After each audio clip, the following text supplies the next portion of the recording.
Halo guys, perkenalkan nama gua Ihsan Hidayat.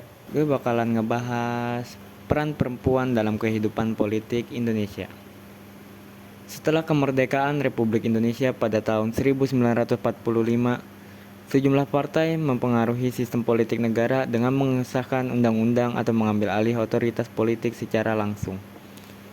Cabang legislatif dan eksekutif dari pemerintah Indonesia terkait erat dengan pertumbuhan sumber daya ekonomi negara, salah satunya pertumbuhan aset keuangan.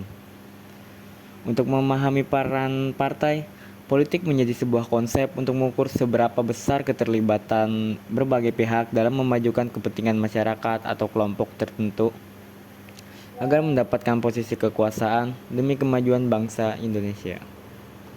Di bawah pimpinan untuk pertumbuhan bangsa Indonesia pasca kemerdekaan, Indonesia dalam bidang politik pasca kemerdekaan dapat dibedakan ke dalam 3 periode.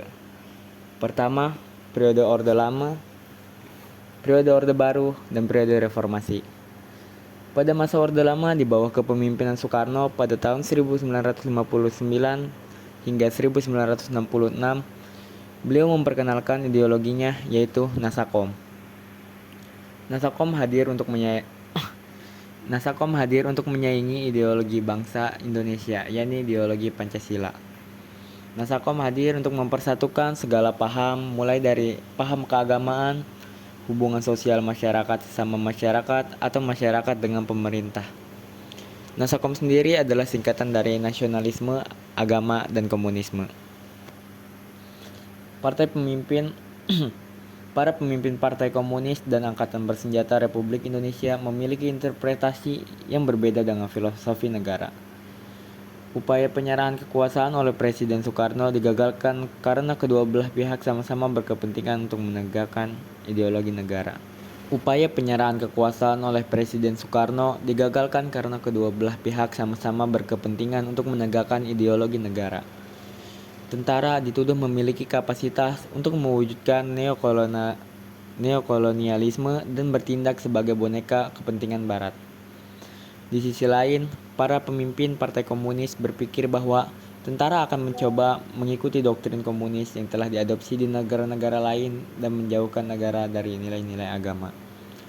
Dalam sistem demokrasi, memenangkan dukungan mayoritas atau pemilihan umum sangat penting untuk mendapatkan kekuasaan politik. Para pemimpin partai politik antara lain menggunakan berbagai strategi untuk memenangkan hati publik dan memajukan ideologi partai mereka di seluruh negeri. Strategi ini termasuk menyebarkan informasi yang salah, menumbuhkan persepsi publik yang positif, dan menumbuhkan percayaan masyarakat. Dalam masyarakat di mana wanita dipandang lebih rendah, wanita seringkali menjadi sorotan. Budaya patriarki adalah budaya di mana laki-laki dipandang memiliki status yang lebih tinggi daripada perempuan. Partai Komunis menggunakan mekanisme untuk memenangkan suara perempuan dengan menghadirkan organisasi untuk perempuan. Hal ini ditandai dengan munculnya organisasi untuk perempuan yang dikenal dengan nama Gerwani, yang didirikan oleh Partai Komunis pada masa Orde Lama dan juga dikenal sebagai Gerakan Perempuan Indonesia. Keterlibatan politik perempuan diperlukan oleh partai politik untuk mendapatkan dukungan dan simpatisan partai. Pergerakan politik perempuan pada masa Orde Lama. Hubungan antara laki-laki dan perempuan juga sangat dipengaruhi oleh otoritas negara setelah kemerdekaan Indonesia. Alih-alih bersatu melawan kolonialisme, para perempuan memilih untuk bersaing dengan para politisi laki-laki untuk melindungi kepentingan mereka. Ia mengatakan sebagai seorang mantan pejuang bahwa perjuangan perempuan selama era kemerdekaan relatif lebih menantang dibandingkan dengan perjuangan perempuan pada era kolonial. Pendirian organisasi-organisasi perempuan baik sebelum maupun sesudah kemerdekaan menjadi simbol perjuangan perempuan selama 2 dekade pertama setelah kemerdekaan. Perjuangan nasional pada masa itu mendapatkan warna yang berbeda karena kehadiran organisasi-organisasi perempuan.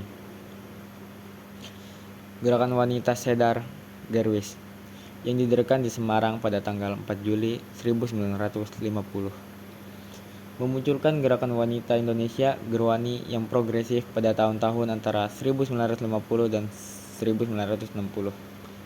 Pada tahun 1957 terdapat lebih dari 650.000 anggota. Karena banyak orang mengabaikan fungsi dan kontribusi Gerwani terhadap hak-hak perempuan dan negara, penulis mencirikan Gerwani sebagai kelompok perempuan pertama yang menawarkan perspektif terhadap organisasi perempuan lainnya. Gerwis adalah nama lama Gerwani. Dalam sebuah konferensi di Surabaya pada tanggal 7 Mei 1950, ide untuk membentuk organisasi ini muncul setelah aktivis perempuan lainnya dan juga SK Trimurti, seorang jurnalis ulung di Indonesia, termasuk di antara para perintisnya. 6 delegasi dari Organisasi Perempuan Indonesia, termasuk Rukun Putri Indonesia Rupindo, Persatuan Wanita Sedar dari Surabaya, berkumpul di Semarang. Istri Sedar dari Kediri, Wanita Madura dari Madura, dan Perjuangan Putri Republik Indonesia berasal dari Gerakan Wanita Indonesia Gerwindo, Bandung. Pada awalnya, Gerwani berusaha untuk membangun keluarga manusia yang sesungguhnya dengan membebaskan masyarakat dari segala bentuk ketidakadilan dan perbudakan. Selain itu, Gerwani menjangkau daerah-daerah untuk memperluas jaringan dan mengadvokasi hak-hak perempuan dan anak-anak. Ketika Kongres kedua Gerwis diselenggarakan pada tahun 1954, kelompok yang awalnya dikenal sebagai Gerwis ini memilih untuk mengubah namanya menjadi Gerwani. Selain mengubah nama, mereka juga memutuskan untuk mengubah bentuk organisasi dari yang semula berorientasi pada kader menjadi berorientasi pada massa. Gerwani tidak ingin perempuan memiliki kehidupan yang mewah, terkungkung, atau santai. Sebaliknya, ia ingin mereka mandiri dan rajin. Gerwani juga menentang keras perempuan yang hanya bertindak sebagai alat suami atau menjadi pengikut suami dalam berperilaku. Gerwani memulai serangkaian kegiatan pada tahun 1955. Salah satunya adalah memusatkan perhatiannya pada pemilihan umum yang akan datang. Meskipun memiliki kebebasan politik, Gerwani memilih untuk mendukung dan bergabung dengan kampanye para kandidat PKI, serta ketika kampanye pemilu berlangsung daripada mencalonkan kandidatnya sendiri. Gerwani, kelompok sayap PKI, kemudian terlibat dalam peristiwa G30S PKI pada tahun 1965, mengalami pembunuhan massal dan penghinaan setelah tragedi tersebut, dan hingga saat ini masih terdaftar sebagai organisasi yang dilarang oleh pemerintah. Instruksi Presiden Soekarno pada tanggal 11 Maret secara efektif menghapuskan Gerwani dan memerintahkan Soeharto untuk mengambil langkah apapun yang dianggap perlu untuk menciptakan keamanan dan stabilitas. Selain menimbulkan kontroversi, kelompok Gerwani telah membentuk sejumlah inisiatif untuk membela hak-hak perempuan di Indonesia dan secara signifikan memajukan hak asasi manusia perempuan melalui kiprahnya.